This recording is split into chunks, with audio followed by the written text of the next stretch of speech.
అనకాపల్లి జిల్లా Sabbavaram police station పరిధిలో ఈరోజు ఒక లారీని పట్టుకోవడం జరిగింది.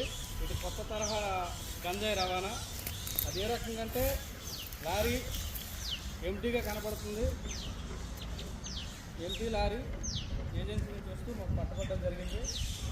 దానిలో భాగంగా సబ్బవరం పోలీసులు పట్టుకున్న లారీలో క్యాబన్లు వెతగ్గా కొత్త తరహా క్యాబన్లు 2 రకాలుగా తయారు చేశారు.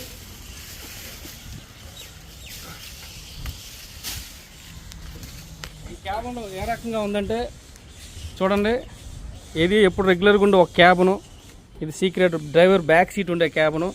మనిషి లోపల దిగితే తను మునిగిపోయేంత దీంట్లో ఉంది, ఇంకా కిందకు ఉన్నాయి. అదేవిధంగా ఇంకోటి డ్రైవర్ హెడ్ పైన సెపరేట్ సీక్రెట్ క్యాబిన్ ఒకటి ఉంది. ఆ క్యాబిన్లో లోపల కూడా గంజాయి